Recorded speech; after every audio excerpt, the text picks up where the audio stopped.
What's up to Lion Talk Live? So we love you too, buddy. What's going on, guys? It is Aiden Hutchinson. What's up, everybody? It's Calvin Johnson Jr. here, a.k.a. Megatron, a.k.a. First Ballot. What's up, man? It's your boy Amon-Ra St. Brown. Greetings and salutations to everyone out there in YouTube land. This is Dan Skipper, offensive weapon for the Detroit Lions. Make sure you all help support Lions Talk Live, Coach Dan, by clicking on that like and subscribe button. Everybody, woo! I love nothing more than watching Lions Talk Live every morning. Woo! Woo!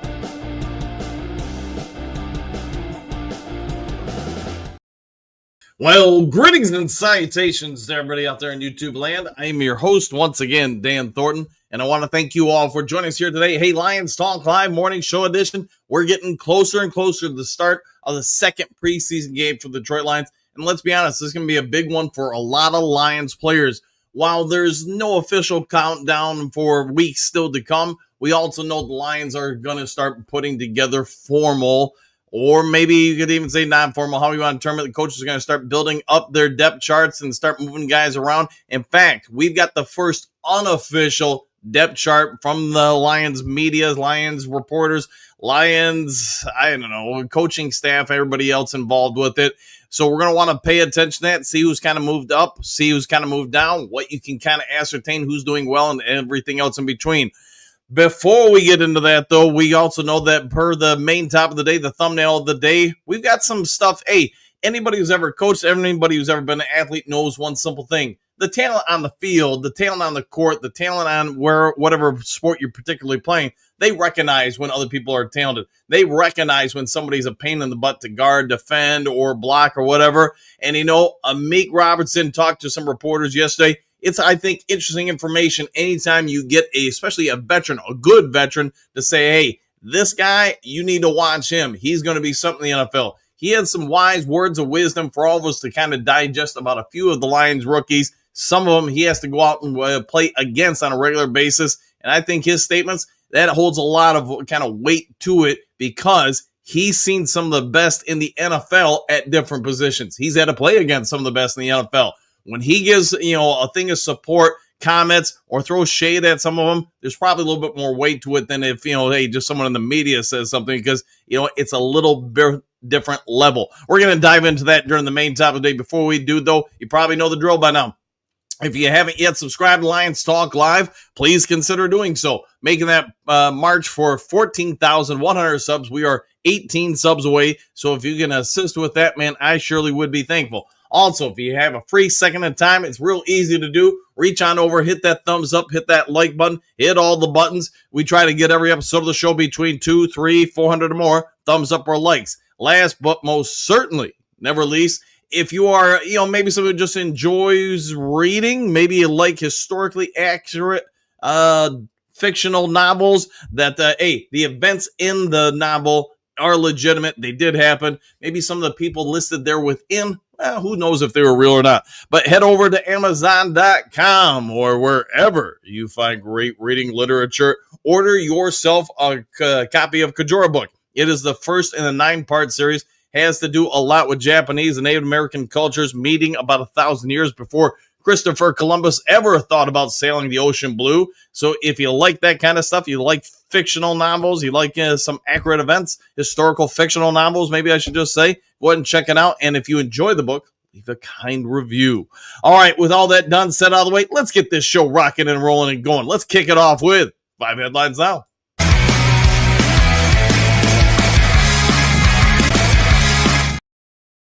Hey, I had a couple of these that I thought really could have been the main top of the day. So we're going to probably have some good news and information for you all this morning. All right, positive health news coming out of Detroit Lions Training Camp USA today. Story by Jimmy Lotto, MD, and that is medical doctor for those who don't know.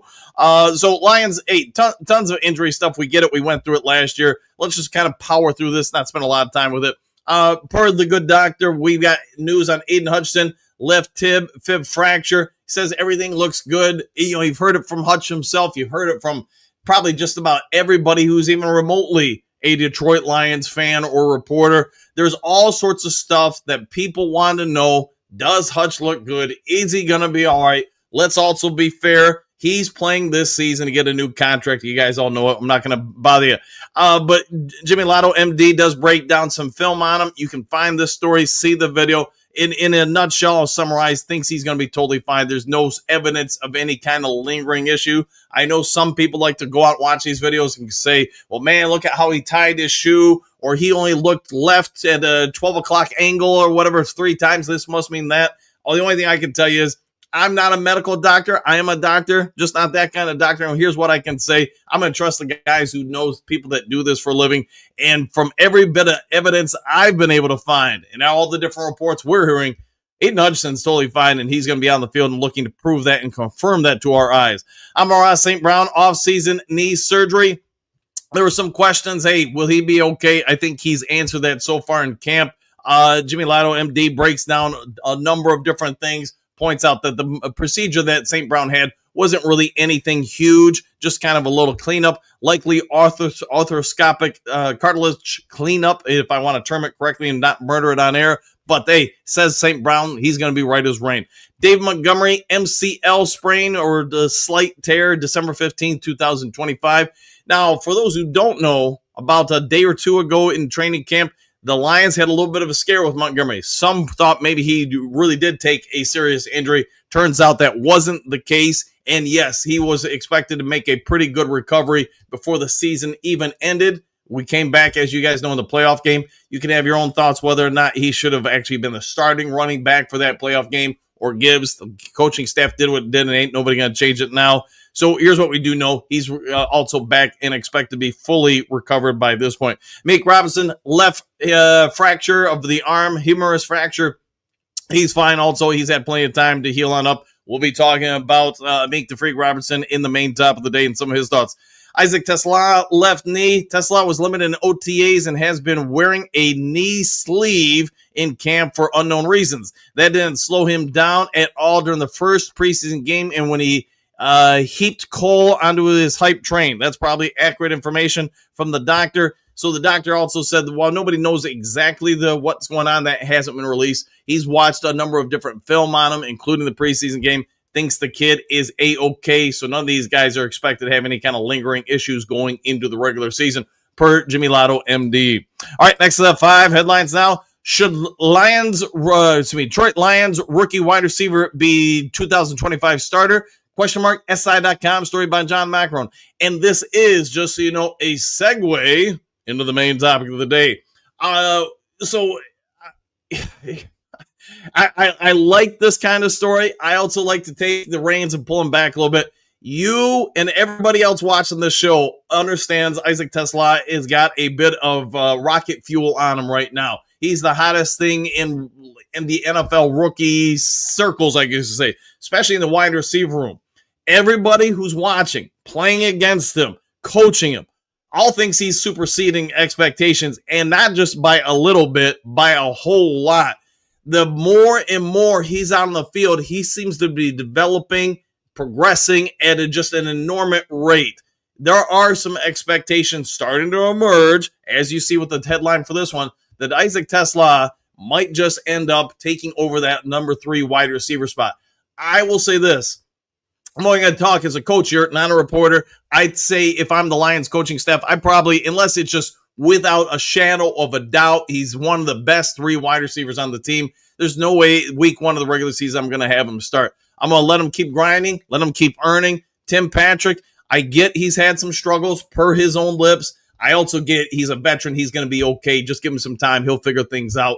Timmy Patrick, I think, is an absolute win for this team. I do expect he's going to make the team. I know there are reports out there saying he might be a surprise cut by the Detroit Lions. I don't think that's going to happen. I just think he's too versatile and too good. But with that also being said, the eyes don't lie. I was once told, your eyes watch Tesla on the field. You see separation. You see blocking. You see him able to go up in the air, high in the sky, catching passes. He doesn't drop anything. I just can't find a downside with him. Now, I don't spend all day watching the practices, not like I used to when I was a full-time reporter, but everybody who is watching, I'm going to assume these guys aren't morons. If they think he's really that good, they probably do believe it. You're going to want to probably pay attention to the main topic of the day, because that's where I think, man, we're all having a certain feeling for this kid. You know what? Might want to listen to the guys on the field who have to defend him. They probably have pretty good, accurate information. All right, next to the 5 headlines now. Detroit Lions Dan Campbell laments poor performance of young offensive lineman. Total Apex Sports by Matt Brown. Hey, two people can look at one thing and see something completely different and have respectful conversations about it. Here's what I'll say. Per this report, Matt Brown thinks that, I'll just speed through this, that Giovanni Manu might be a bust. I disagree. Now, he also says Dan Campbell had high expectations for Giovanni Manu. 4th round pick with big potential. I think we all agree. There were some questions when the Lions traded up, went and got Giovanni Manu. Everybody said the same thing. Man, he's a mountain of a human being. He's got all sorts of size, power, strength, athleticism. He can jump through the sky. He can outrun everybody, yada, yada. You get it. With that also being said, the 6'7", 6'8", depending on who's measuring him. If it's me, he's 7 foot tall all day, because I'm not that tall. He's around 350 pounds. Manu, hey, he's made a lot of progress, in my opinion, from year 1 to 2. But per this reporter, he thinks Dan Campbell and the Detroit Lions wasted a bunch of draft picks. And I'm summarizing here, paraphrasing. Thinks that Giovanni Manu's just not improving that much. There is some improvement from year 1 to 2, but just not that great of improvement. Campbell had honest appraisal, did talk about him, did say that Giovanni Manu, hey, they need to see more growth development, more technical development. But with all that being said, I pay attention. I pay attention to what the coaches do. Yes, Skipper's out right now. Yes, Taylor Decker is limited right now. But you know what? The Lions are putting Giovanni Manu out there a lot of times to get some first-team reps, second-team reps, etc. Jamarco Jones, who is a little banged up now, was also getting a lot of those reps. This report's kind of all doom and gloom, and maybe it's by design by the reporter to try to get some emotional responses. The only thing I can say is when I watch Giovanni Manu, do I think he's ready to be a starting tackle, left or right in the NFL? No, I do not. But do I think he's clearly ascended a little bit to, I won't be surprised if at some point this year he actually gets on the field or maybe becomes the number 2 on the depth chart at either one of the spots. I could see that happening, and I do think probably by year 3, you're seeing him out on the field in a lot bigger capacity. We'll want to pay attention to this because obviously the Lions are going to have some real strong, it would appear, depth on the offensive line. Where they ultimately rank him going into week 1 of the regular season, I think there'll be a big tell what the coaching staff thinks about his future going forward. All right, next to the 5 headlines now. Lions former second-round pick named a potential cut candidate, Athlon Sport, by John Vaccaro. This one, while I think the other story might have been kind of doom and gloom, I do think there is a certain level of validity to this one. If you don't know what the story's about, let me educate you, and it would be, unfortunately, Josh Pascal. Pascal, I think we all understand he's had a heck of a ride from college to the NFL, just from a physical standpoint, overcoming some adversity. Yes, some uncontrollable health issues. No, it's not injuries on the field that have stopped him. It's some injuries. You guys all know it as he has battled cancer. With that also being said, Pascal, as a rookie, he had 2 sacks and 16 total tackles in 10 games. The next year, he only managed 1 sack and brought his tackle total to 25. Whether or not he's going to be able to make this team, I don't know. I think the answer currently is yes, but if he does get cut, I don't think I would be surprised. Maybe some of the Duke crew would be. It's just I look at what his strengths are, and then I look at some of the guys competing around him for one of those 53-man spots. Pascal, I think, is limited, is how I would term it. He's pretty decent against the run. I don't think he's great at getting to the quarterback. I think there's some level of versatility as far as being able to play inside and then outside, but I just don't know if there's enough there. If somebody else really ascends up the list, and the Lions have gotten a lot deeper at the outside end spot or defensive end spot, if they were to sign a Matthew Judon or, Zadarius Smith or some other person, I think that would really probably spell doom for Pascal and along with a few other people. Where they're going to go with him, I don't know, but I think Pascal really needs to show up in the next couple weeks of training camp. If he doesn't, he might just be on the outside looking in. And it's no disrespect to the kid. I like him as a human being. I like his story. I like all of the stuff he does.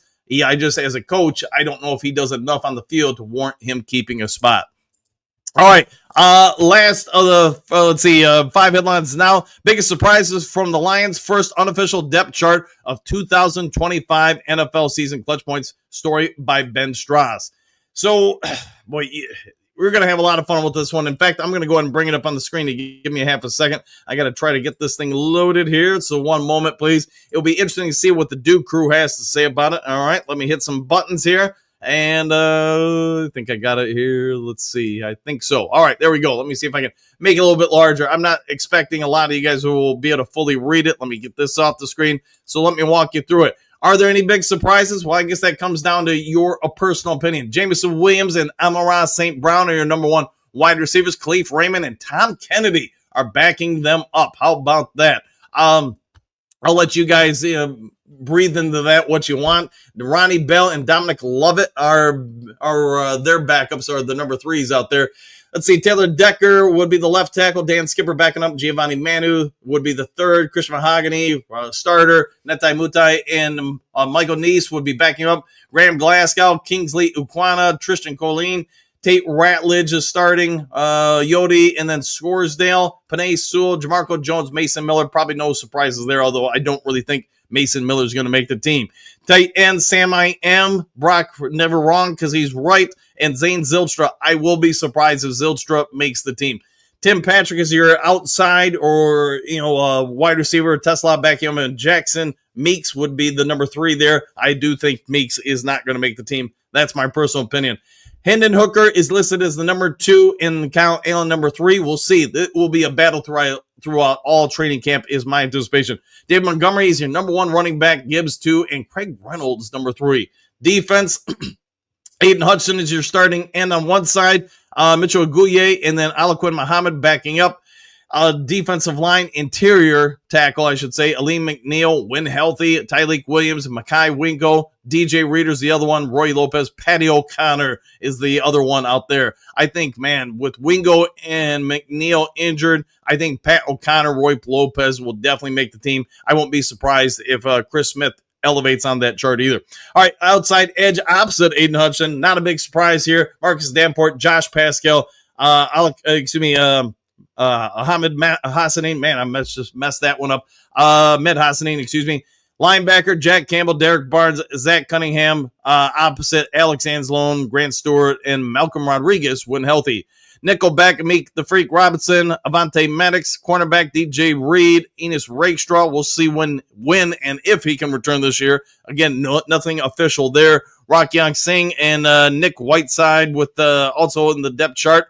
Terrion Arnold, Clea Dorsey, DiCaprio Bottle, and Tyson Russell. When then we go to the safety spots with Brian Branch, Dan Jackson. Obviously, he's on the IR now, so Lauren Strickland will elevate. Eric Hollett, the second, opposite of Kirby Joseph, Maurice Norris, and Ian Kennelly. I do think Kennelly, with Dan Jackson down, he might just be a sneaky guy to get in there. Although with that being said, I'm going to go with my personal depth chart at the safety position. Brian Branch, Kirby Joseph. I'm probably going with Eric Hollett and then Lauren Strickland. I do think Kennelly maybe goes to the practice squad or something like that. We'll have to wait and see in time. All right, let me bring that down so I can get myself back on, and there we go. Hey, sometimes I hit all the right buttons. But what do you guys think of that unofficial depth chart? Me, I can see a lot of it panning out, although with obviously some of the injuries, guys gone for at least the foreseeable future off the Lions roster. I do think that provides an opportunity for some of the other guys. All right, with all that done, set out of the way, let's get this show on over to the main topic of the day.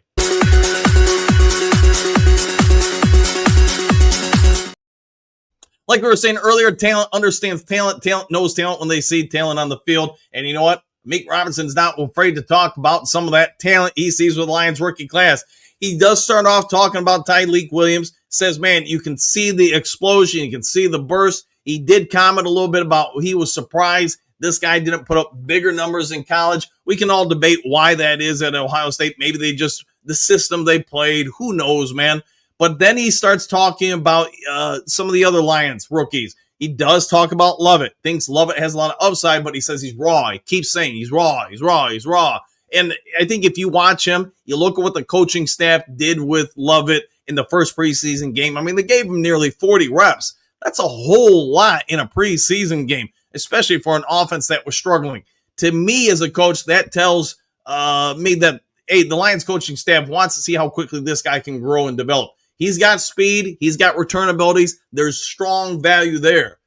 But then if you listen to me talk about Isaac Tesla, his attitude changes, and he kind of just looks down and uses his shoulders, uses different muscles within his body.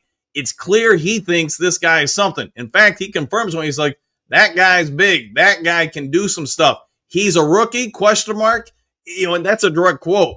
In a nutshell, we'll put it this way. Robinson goes out and says that this guy, he's got it. He's got potential. He's a matchup problem. He can already, when you watch the film from rookie OTAs to where we are now, you can see the development he's already putting in. When we watched the Hall of Fame game, I get it. Everybody jumped on board. He caught a couple big passes, got big separation, all that stuff. It is the preseason game. It's glorified practice, in my opinion. These next couple preseason games, I think that's where it starts really getting more real for him.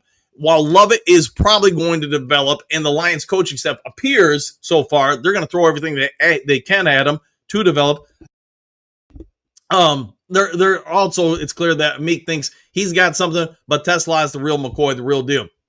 A lot of people, you guys all know it, in the draft, people were scratching their head wondering why all these teams were getting a bidding war to catch this guy, a guy that played at Hillsdale College that most of you don't even know where it is on the map. And the end, yeah, he had an okay year at Arkansas or whatever. I get all that. But now, what do we know from that bidding war? What did Howie Roseman and the Philadelphia Eagles say? That, man, we want to get this dude. What did the Rams say? Man, we want to put him opposite Puka Nacua. And obviously the Lions and Brad Holmes fell in love too real quick at the Senior Bowl. But we're seeing more and more of that. Now you got NFL veteran cornerbacks. And while Robinson, I get, is not a Hall of Fame cornerback, he's not Deion Sanders or something like that. He's not Sauce Gardner. I think we also, as Lions fans, appreciate, and probably Raiders fans would confirm it, he's a pretty good cornerback. He can go out and defend people and defend, as you guys all know, some of the best receivers out there. So he's played the Jeffersons and everybody else. He knows what talent looks like when he plays against it. He went on and talked about Tesla for a little bit of time. When asked about Hassanin, he just simply said, man, that guy doesn't take any plays off. He doesn't stop. He doesn't go against him on a regular basis in any kind of drills. So his knowledge of him is going to be basically what, just like you and me. He sees things. He recognizes things. He's been in enough camps. He knows stuff.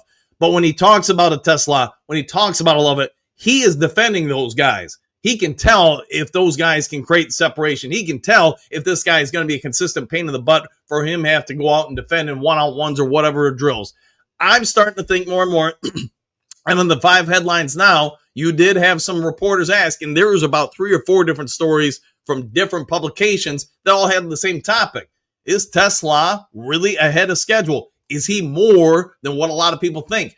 It would appear, in my eyes, it would be interesting to see what you guys have to say, or maybe our special guest of the day, Anthony from Roar Lions UK. Could he, when we do a redraft a season or 2 from now, are we going to be able to say that, man, the Lions got a steal trading all those 3rd-round picks to go up and get Tesla? Because right now, if this holds water, this guy's going to get some pretty good run this season.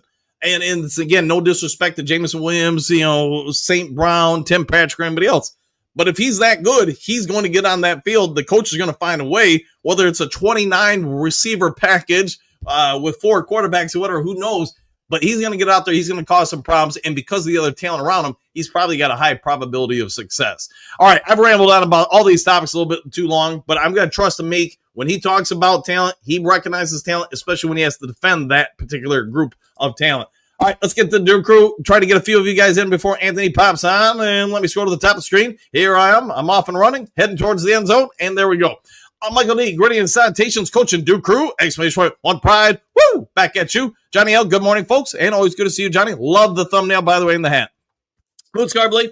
Morning, Duke Crew starting a lot. Exclamation point. Just finished watching Amik's interview. Very interesting indeed.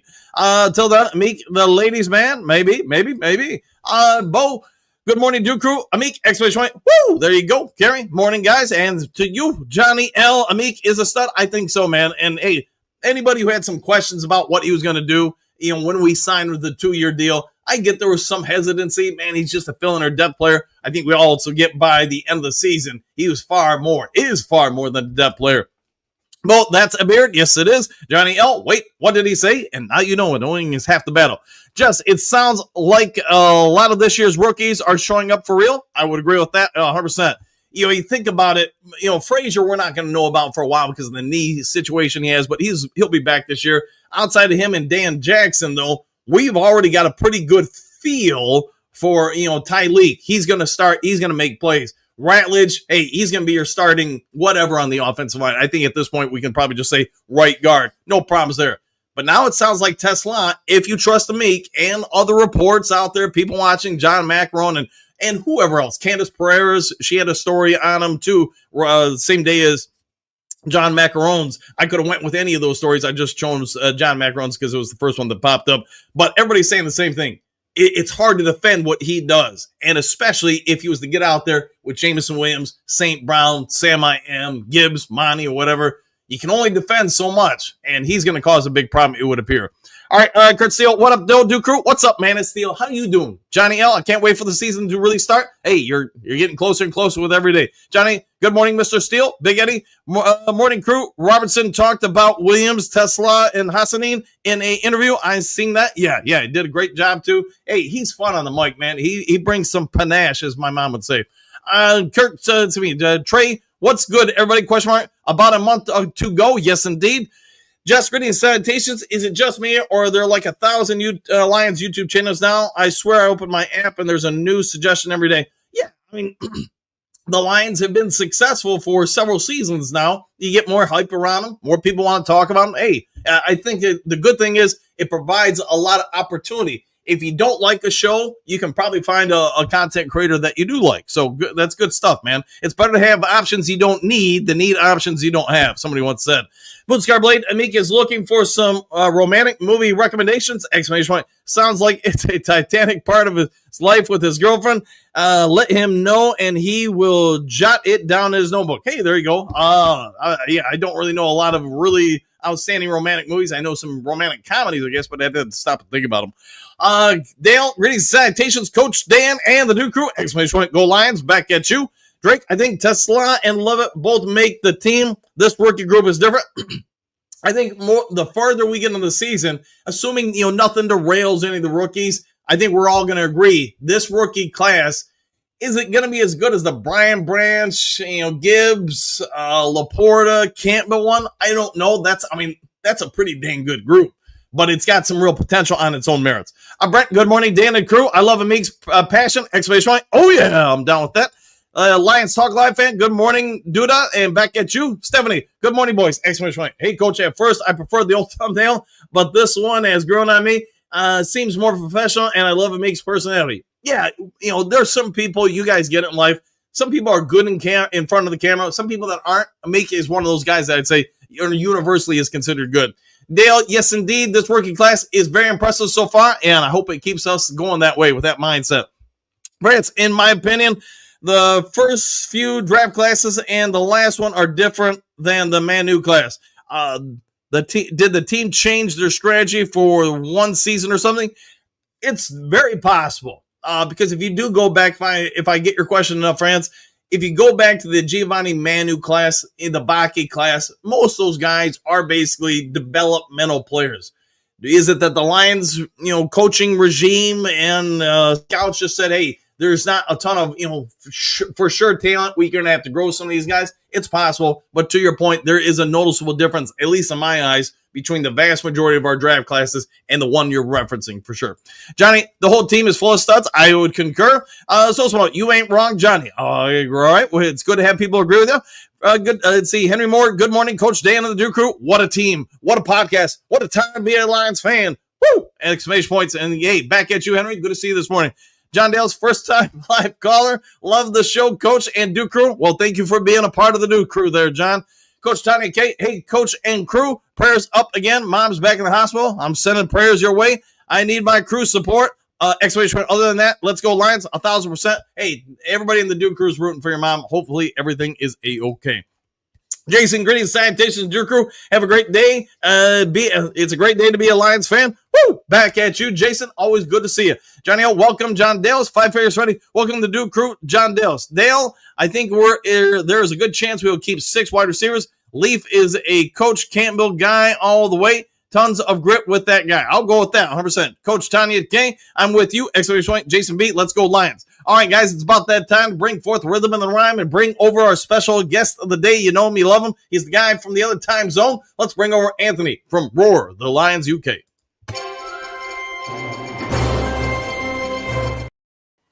Anthony, how you doing today, my friend? I'm doing very good, thank you, Dan. Hope you and the Duke Crew all are as well. It's a beautiful day in the neighborhood anytime we got our guy, Anthony, on the show. So let's kick it off. Robertson had some things to talk about, some of the Lions rookies. You know, I get it. As content creators, we see things a certain way. But when I get a player, especially someone who's got to combat against that particular player or players a lot, do you think it adds a little bit more validity to their opinion of the player?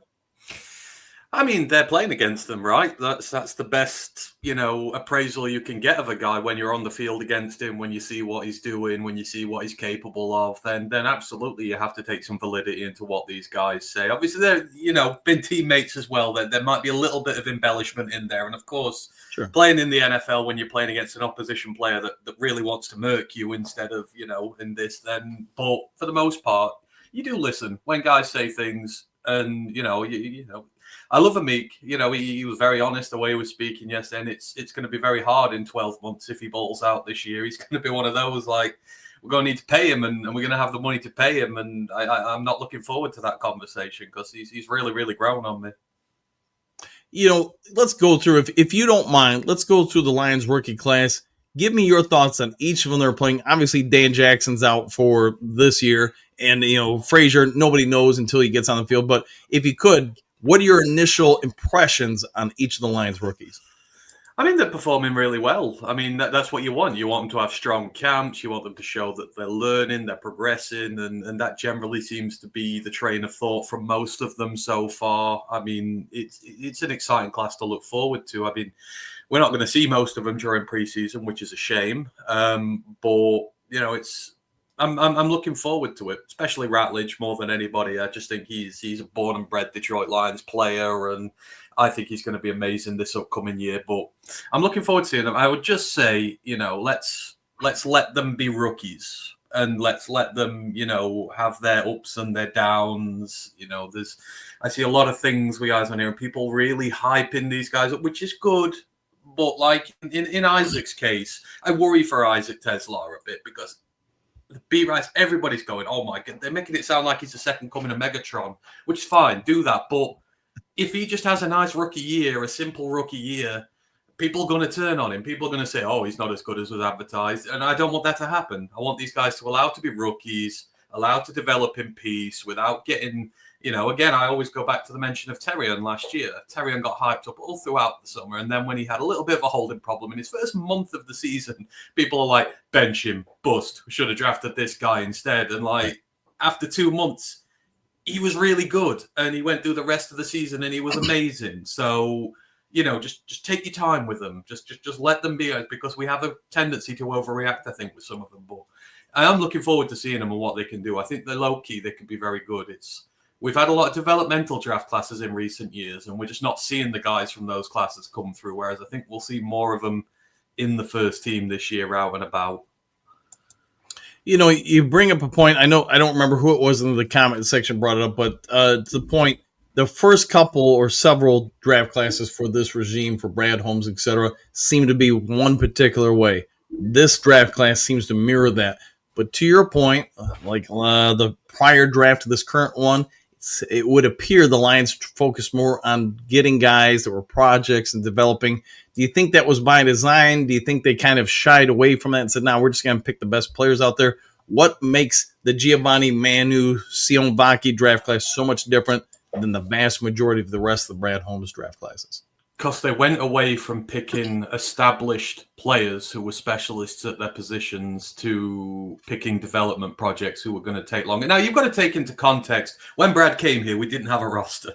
We had no players whatsoever. So when you're trying to fill as many holes as you can as quick as possible when he first gets here. So when you draft, guys like Malcolm Rodriguez, like Malcolm was, he was several-time captain at Oklahoma State. He played at linebacker forever. He's got the Detroit Lions grit, but he's got the ability to get in that team right away. And because you need guys like that, you need J3 guys to come in and hit. Amon-Ra did, Malcolm did, and so I saw them going after guys who were very experienced. Captains, guys who can come in and perform right away. When you start building your roster, and more of our draft picks hit, Brad got some good depth in free agency, and we were able to build this thing up a bit into a championship caliber team. What happens then is with your day 3 picks, they don't need to see the field day 1. Not like they did when we first got here. So it goes from, well, do we carry on getting these established productive guys, or do we take guys who think possibly have a higher ceiling than some of these established guys? They're just going to take a little bit longer to get in the team, but we can afford to because we don't need them to hit the field right away. That, for me, is where it's changed. It's the need of the team and how many holes there is to fill in the team is now allowing them to take shots at higher floor players, but higher ceiling players. However, I will say, I think it's wrong.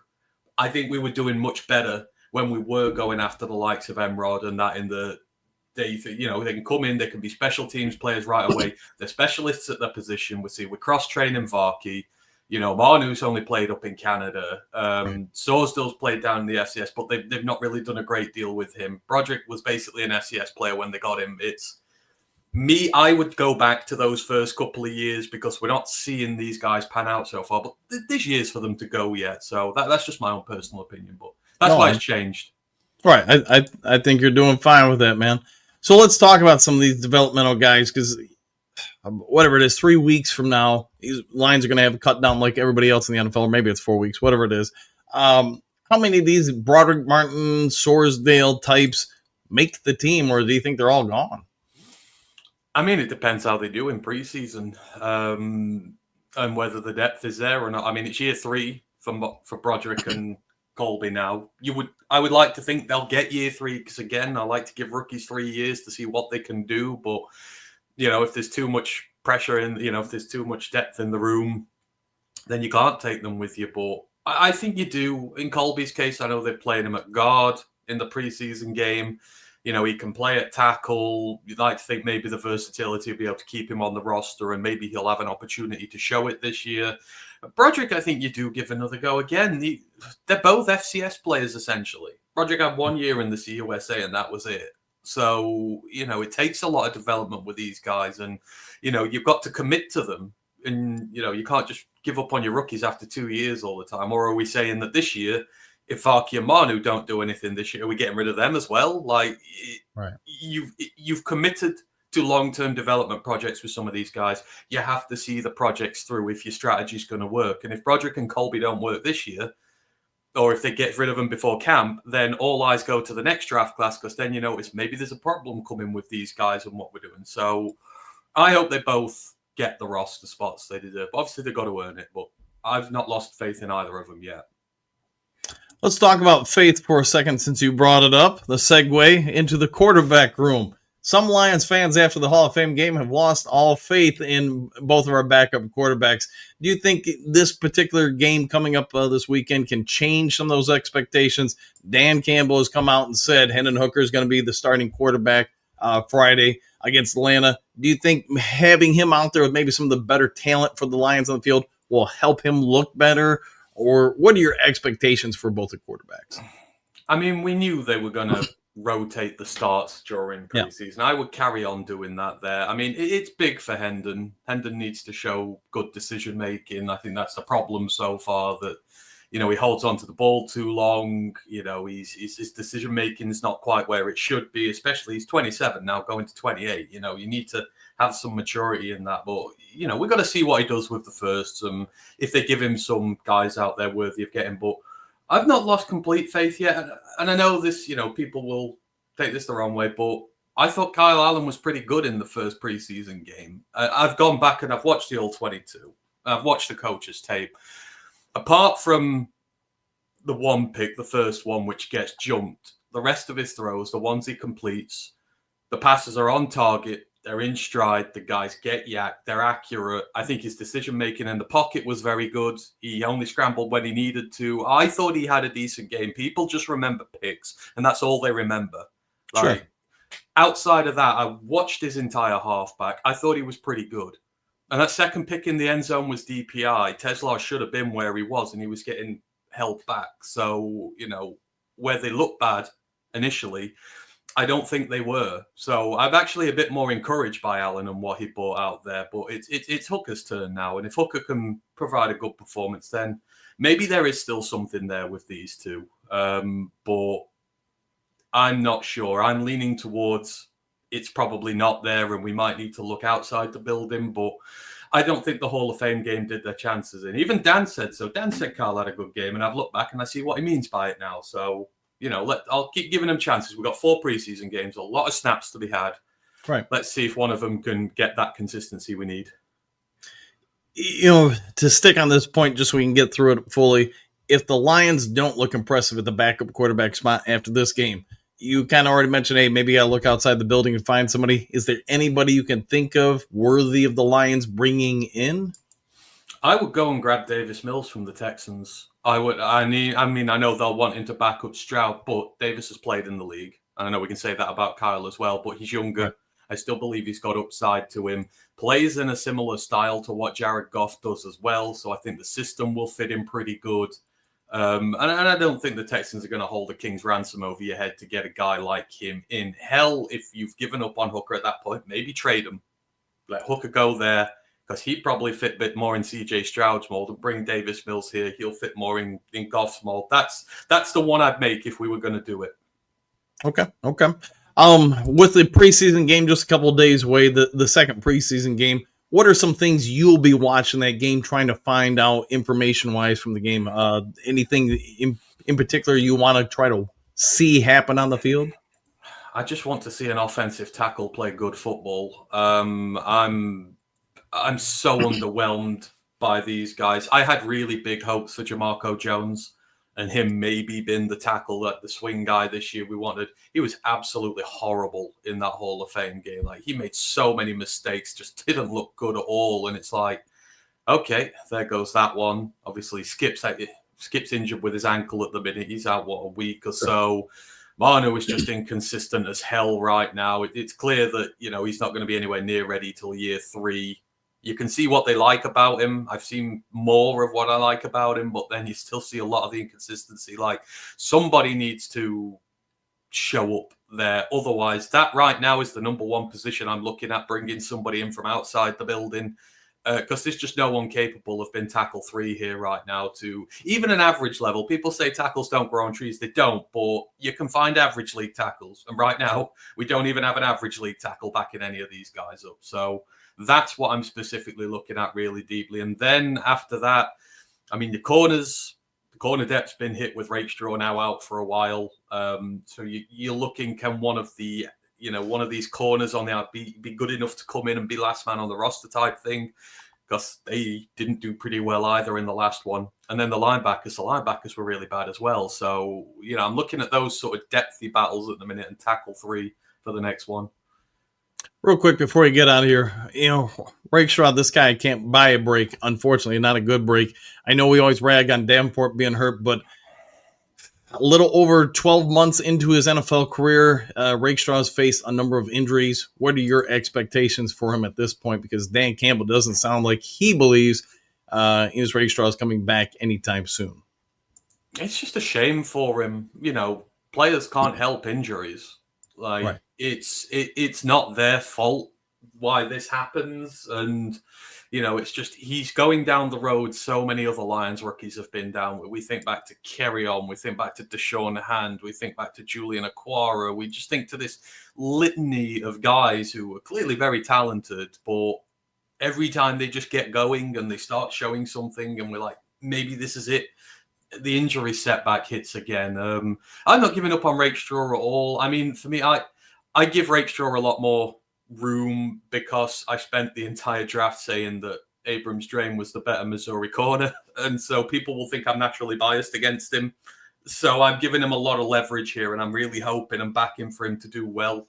But it's just a real shame for him because he's missing preseason again now. Right. He's missing these are the reps that hurt, the scrimmages, the getting ready for the season. It's the prep for the season that hurts more than anything.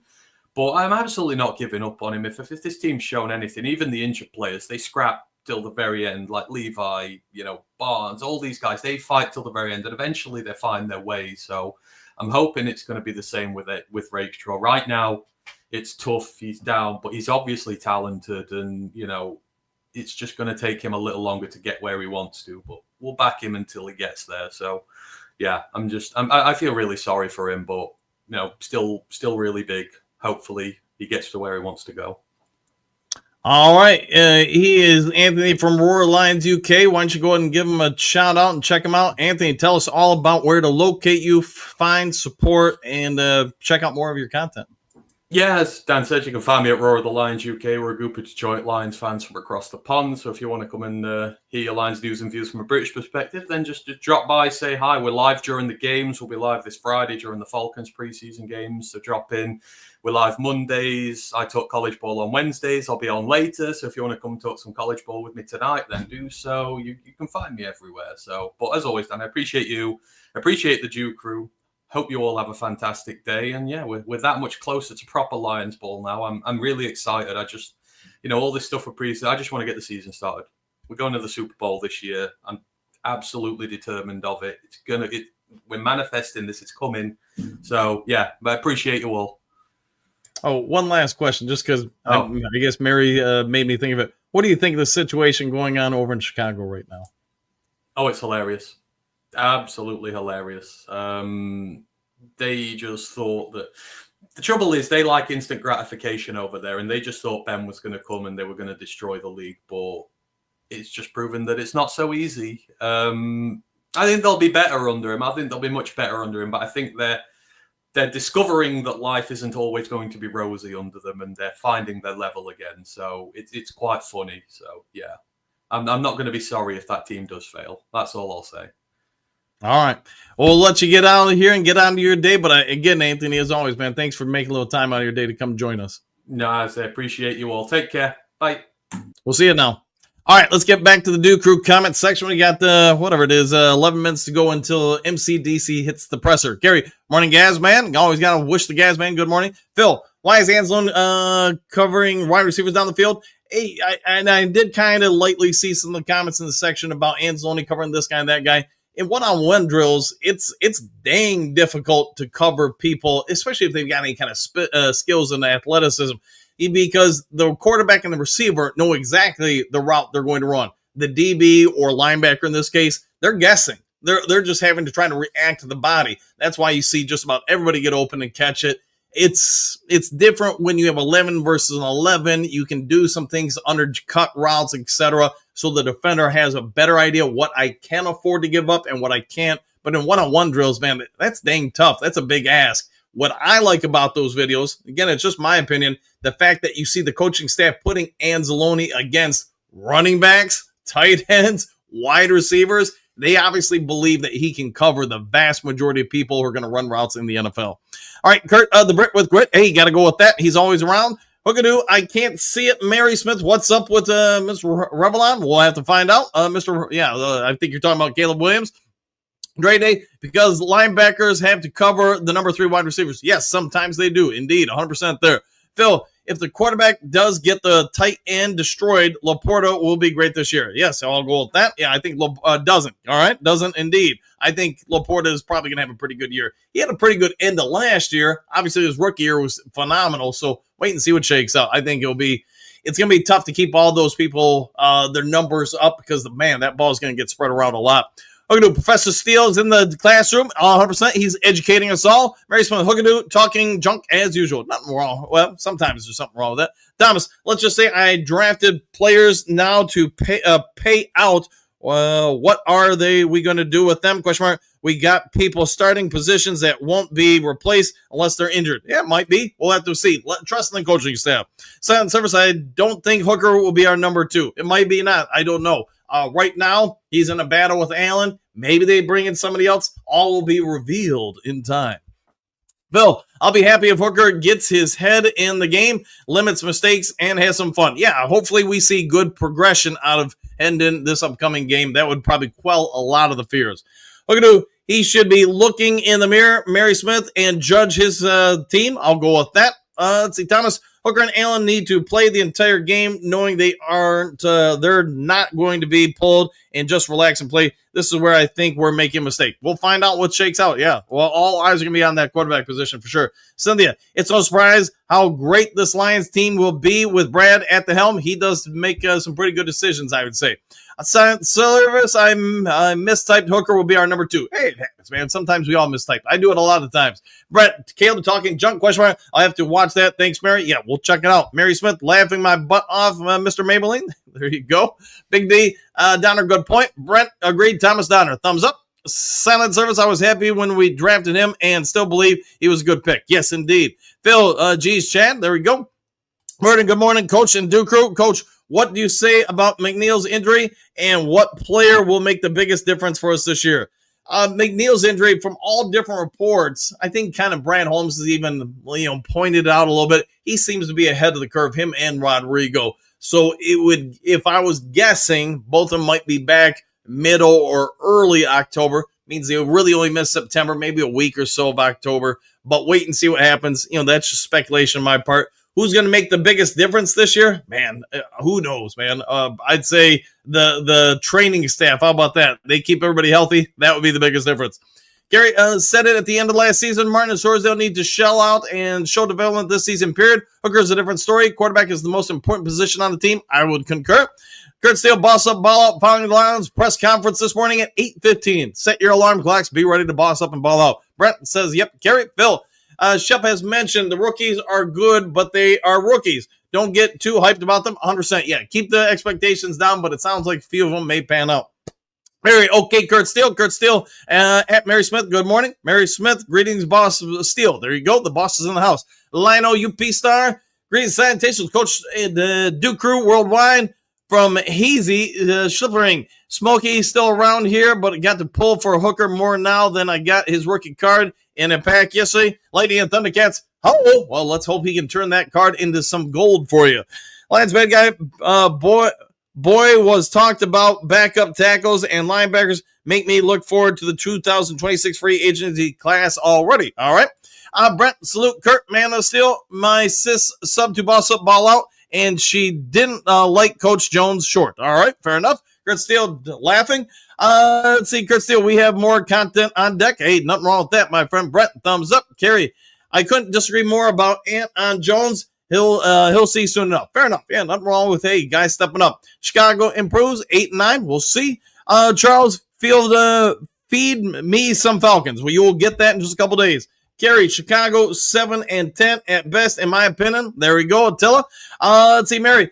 I think we're going to have a good game Friday. Let's go, Lions. Yeah, I think we're all ready to see a little bit more out of the team. Brent, I got some for toilet seats. Carrie, there you go. Hookadoo. The Lions will roar on Friday, Mary. I like the way you're thinking. Lions back out. McNeil still needs to get like 2 weeks of game plan to get back up into game speed. There we go. Hookadoo. 6-11. Bears still in the basement. That might be accurate. I think them and the Vikings, although the Vikings, I think, have a real good team. It's just whether or not JJ is a rookie or not. Dylan, quote, where you keep your expectations low, but expect low results. I'll go with that. Hassani Medley, hi, Coach Dan and the great Duke Crew. Back at you. Hopefully you're having a great afternoon in Cairo. All right, guys, I'm going to go ahead and get out of here. If there's breaking news later today, I'll get it over to you as quick as possible. Otherwise, before you check on out, hit the subscribe button, hit the like button, hit all the buttons. Do something kind for somebody you don't know. Be a good human being. See you at the press conference if you're so inclined. Otherwise, have a great day. We'll see you all in the next Lions Talk Live. Take care, everybody. Excuse me, sir, would you... Donations to the Reverend Moon? Jews for Jesus? Read about Jehovah's Witness? How about Buddhism? How Jerry know these kids? Oh, yeah. Scientology? Or nuclear power?